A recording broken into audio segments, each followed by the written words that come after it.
I never thought my life would turn into one of those stories you read on Reddit at 2 a.m. The kind where people comment, "This can't be real," or "How could someone do that to their own family?" But here I am, typing out every detail, because if I don't, the weight of it all will crush me. My name doesn't matter. Let's just say I'm a man in my mid-30s. I had what I thought was the perfect setup: a stable job, a nice house, a wife I adored, and a family that, while not flawless, was close enough to feel like a safe harbor. My wife, let's call her Sarah, was my partner for almost a decade. We met in college, dated through our 20s, and eventually married in our late 20s when we felt ready to settle down. Sarah was everything I thought I wanted in a partner. She was warm, funny, and she had this ability to walk into a room and make everyone feel at ease. She was also beautiful, but not in an intimidating way. More like the kind of beauty that sneaks up on you slowly until one day you realize you can't imagine your life without it. Then there was my brother, Jason. He's 2 years younger than me. Growing up, we were inseparable. We played sports together, shared a bedroom until high school, and even covered for each other when we got into teenage trouble. People used to say we were Irish twins because we were so close in age and personality.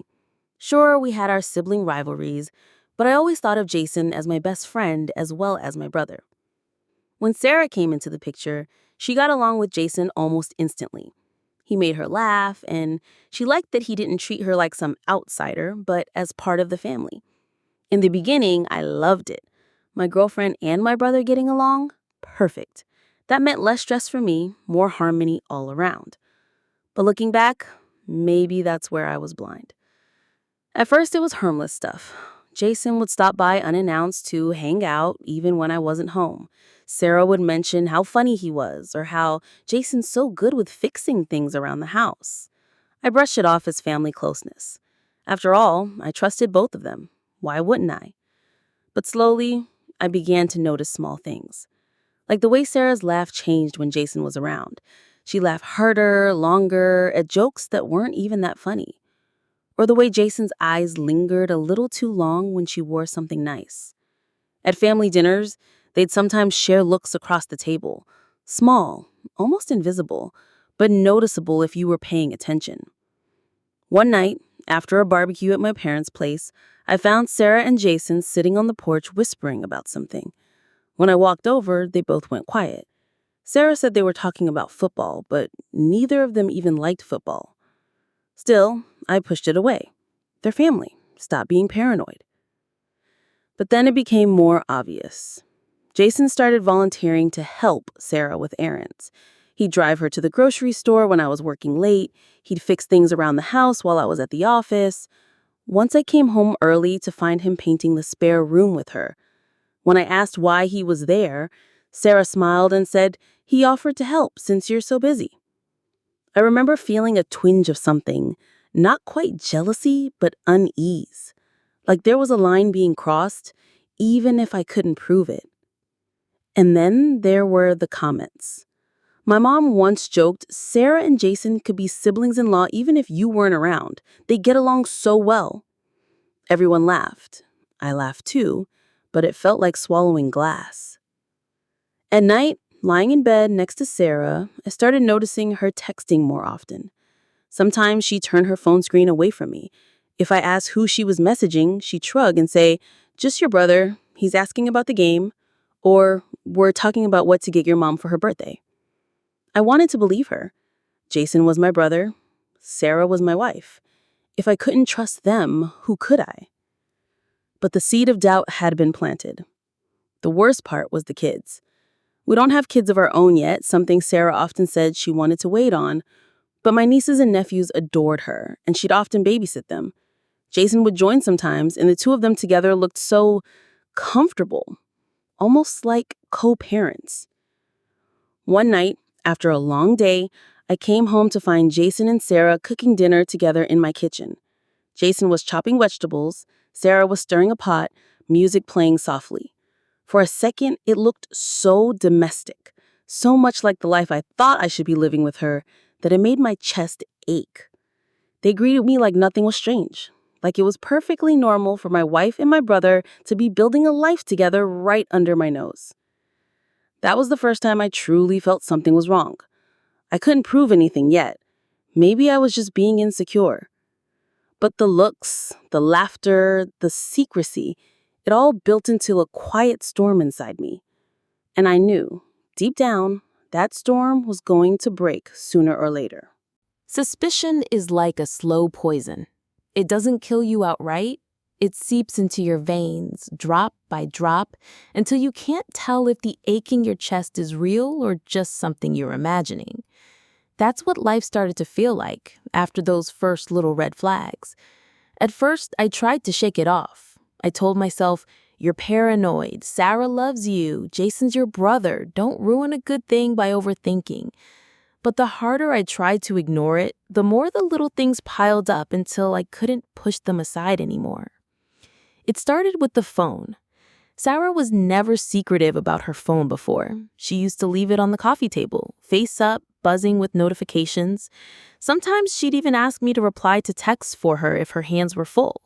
But gradually, that changed. Her phone started living in her pocket, glued to her hand like a lifeline. And when it wasn't in her hand, it was face down. I noticed how quickly she'd swipe away notifications, too. One time, I walked into the living room and she was on the couch texting furiously. As soon as she saw me, she locked the screen and smiled too brightly. "Hey, babe," she said, as if nothing had happened. I asked casually, "Who are you texting?" "Oh, just your brother," she said almost instantly. "He was asking about Dad's birthday gift." It was such a quick, rehearsed answer that it set off alarm bells. But then I thought, why would she lie? If she says she's texting Jason, then maybe she really is. They've always been close. Don't make it into something it's not. Still, it stuck in my mind. Then came the errands. Jason started popping up more often at the house when I wasn't around. At first it was harmless stuff. Sarah would say he came by to help fix the dishwasher or to drop off something he borrowed. But soon it was constant. If Sarah went grocery shopping, Jason offered to tag along. If she needed to pick up something from the hardware store, Jason was suddenly her chauffeur. One Saturday morning, I planned to surprise Sarah by taking her out to brunch. But when I went to look for her, she wasn't home. I called her and she answered, sounding a little breathless. "Oh, I'm at the farmer's market with Jason. We'll be back soon." I just stood there, holding the phone, staring at the empty kitchen. The farmer's market was something Sarah and I always used to do together. Now she was doing it with my brother. And she sounded happy. Another time, my buddy Mark, who's known me since high school, pulled me aside at a barbecue. He looked uncomfortable, almost like he didn't want to say it, but eventually he did. "Hey man, I don't want to stir the pot, but do you notice how close Sarah and Jason are?" My stomach dropped. I asked, "What do you mean?" I forced a laugh. Mark shrugged. "It's probably nothing, but they just seem a little, I don't know, flirty. Maybe I'm imagining it." Forget I said anything. But I couldn't forget. Because if other people were noticing, then maybe I wasn't crazy. The biggest turning point came one Thursday night. I had to stay late at work for a project. I didn't text Sarah because I figured she'd assume I was busy. But halfway through the evening, I realized I'd left an important folder at home, so I decided to swing by quickly to grab it. When I pulled into the driveway, I saw a car parked out front. Jason's car. My first thought was innocent enough. Maybe he was dropping something off. But when I walked up to the house, I heard laughter coming from inside. Not just laughter, their laughter. That same bright, too comfortable sound I'd heard at family dinners, in the kitchen, everywhere. I opened the door quietly. Sarah and Jason were in the living room, sitting close on the couch, watching something on Netflix. They didn't hear me right away. Sarah's legs were tucked under her, Jason leaning close to whisper something. She slapped his arm playfully and laughed. It wasn't overtly intimate. They weren't kissing or touching in a way that screamed an affair, but it was the comfort that got me. The way they looked together, The way my wife seemed more alive, more animated with my brother than she did with me lately. When Sarah finally noticed me, she jumped a little. "Oh, babe, you're home early." Jason just grinned and said, "Hey man, we were just hanging out. How's work?" I forced a smile, grabbed my folder, and said I had to get back to the office. But inside, I was burning. That night, I couldn't sleep. I lay awake, staring at the ceiling, listening to Sarah breathe beside me. 1,000 thoughts ran through my head. Was I crazy? Was I inventing something out of nothing? Or was this the start of something darker? The breaking point came a week later. I borrowed Sarah's laptop because mine was acting up. She hesitated before handing it over, just for a split second, but I caught it. That tiny pause. That's all it took. When I opened the browser, her messages were synced. I didn't mean to snoop, at least that's what I tell myself, but my hands moved on their own. I searched for Jason's name, and there it was. Dozens of messages. Most were harmless on the surface, inside jokes, memes, complaints about work, but some were different. Jason, wish I could see you right now. Sarah, later, maybe. Jason, I'll bring the wine. Sarah, don't make me laugh, you'll get us in trouble. My heart sunk. It wasn't explicit. There weren't confessions of love or blatant sexting, but it was intimate. More intimate than a wife should ever be with her husband's brother. I sat there staring at the screen, my whole body trembling. And that's when the storm inside me stopped being just suspicion. It became something real. They were hiding something, and I was going to find out exactly what. There's a difference between suspecting and knowing. Suspicions you can talk yourself out of. You can convince yourself you're paranoid, jealous, insecure. But once you know, there's no going back. The moment the truth slaps you in the face, your whole world shifts. For weeks, I lived in that limbo, half sure, half doubtful. I told myself the messages could be innocent, that Sarah's closeness with Jason was a bad habit, not betrayal. I clung to any shred of denial I could find because the alternative was too painful to face, that my wife and my own brother were crossing a line you can never uncross. But life doesn't let you live in denial forever. It was a Saturday night. I'd been at the office late all week, working on a big contract. Sarah told me she'd be having a quiet night in, maybe watching a movie, ordering takeout. I believed her. At least, I wanted to. Around 9 p.m., Mark, the same buddy who'd warned me before, called. "Hey, are you at home?" he asked. "No, I'm still at work. Why?" There was a pause. "I don't want to freak you out, man, but I thought I saw Jason's car near your house. Maybe I'm wrong. Just thought you should know." My stomach twisted. My hands went cold. I tried to play it off. He probably just stopped by. They're close, you know? But the words felt hollow. I sat there staring at the papers on my desk. And then, without even deciding, I grabbed my keys and left. The drive home felt endless. Every red light taunting me, every passing car making my heart race faster. When I pulled into the street, my worst fear came true. Jason's car was parked right in front of my house. For a long moment, I just sat there in the dark, engine off, watching the lights inside my own home. I didn't want to believe it. I prayed that maybe my brother was just dropping something off, that maybe they were watching a movie, nothing more. But deep down, I knew. I crept up to the front door as quietly as I could. My hands were shaking so badly, I nearly dropped the keys. But I didn't even need them. The door was unlocked.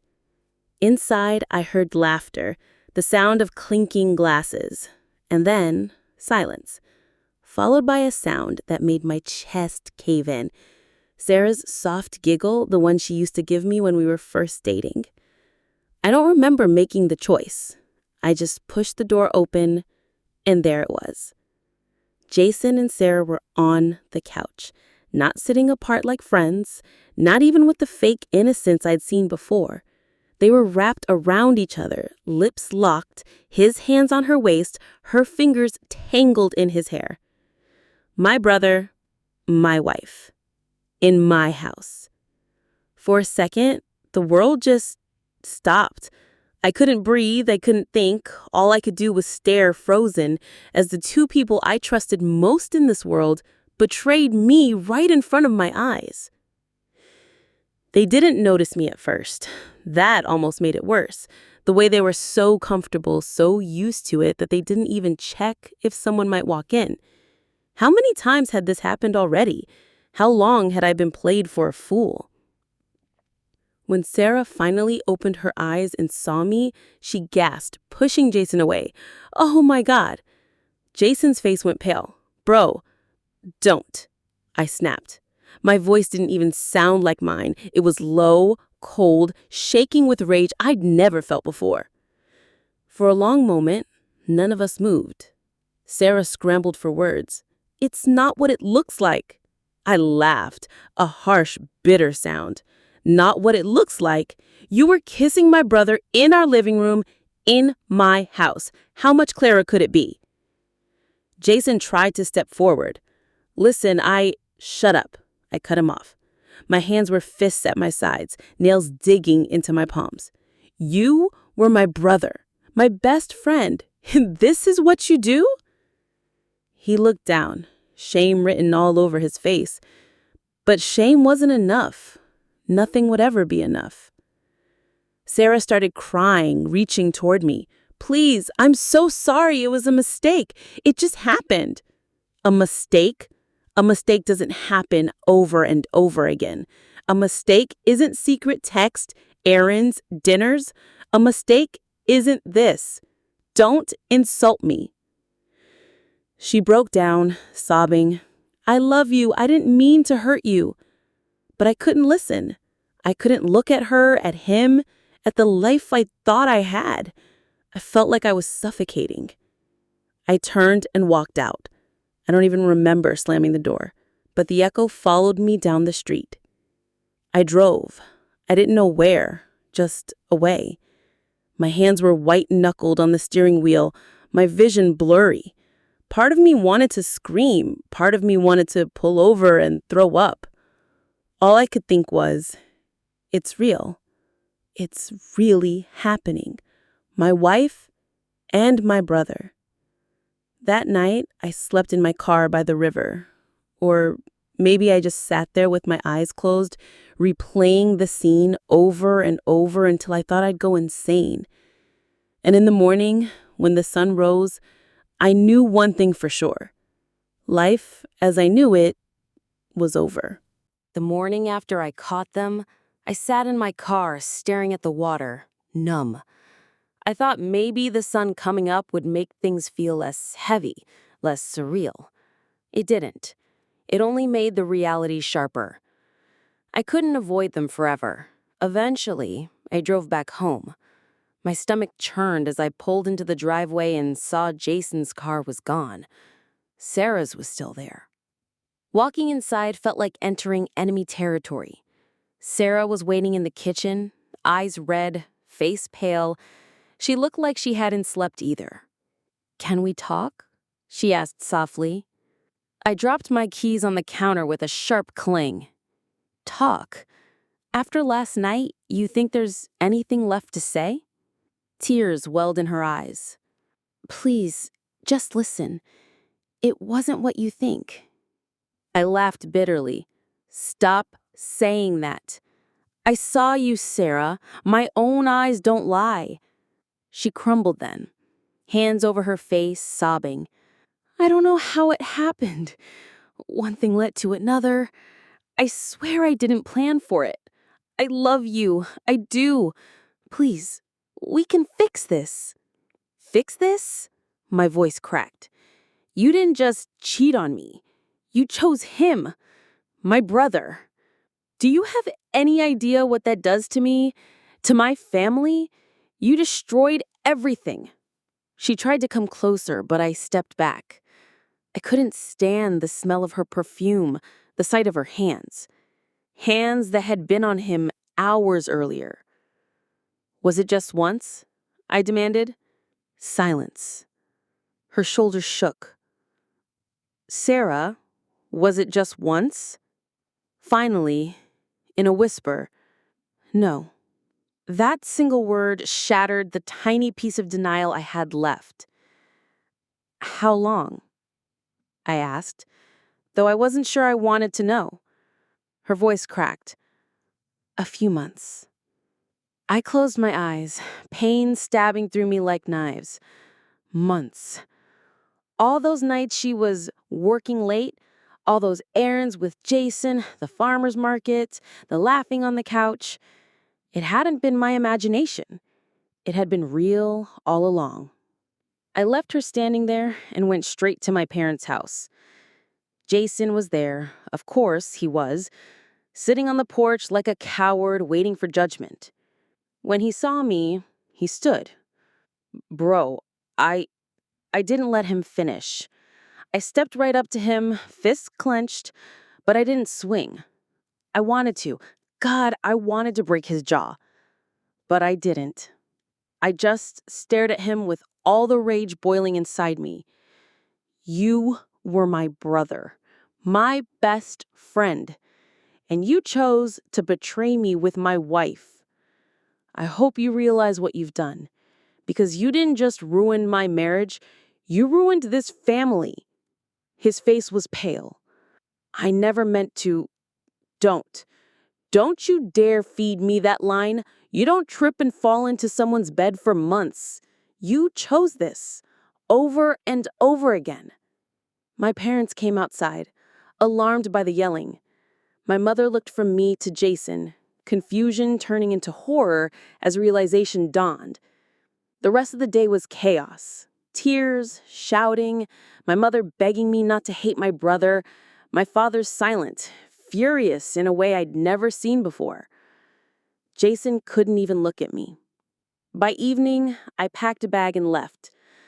The following weeks were a blur of lawyers, paperwork, and cold silences. Sarah begged for counseling, for forgiveness, for another chance. I couldn't even bring myself to respond most of the time. When I did, it was short, sharp, final. We're done. Jason tried to call. I blocked him. He tried to show up at my place once. I didn't open the door. Our family gatherings became war zones. My parents tried to stay neutral, but how could they? Every holiday, every dinner would now be poisoned by this betrayal. I filed for a divorce. Sarah didn't fight it. She knew she had no ground to stand on.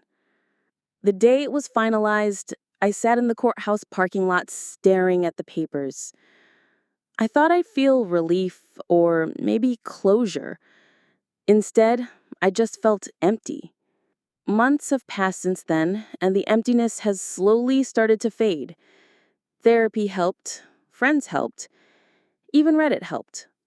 Reading the stories of strangers who'd survived betrayal made me feel less alone. Sometimes I still wake up in the middle of the night and replay that moment, walking into my own living room, seeing them together. The image burns like acid in my brain. But I also know this. I survived. I'm not the same man I was before. I'm harder now.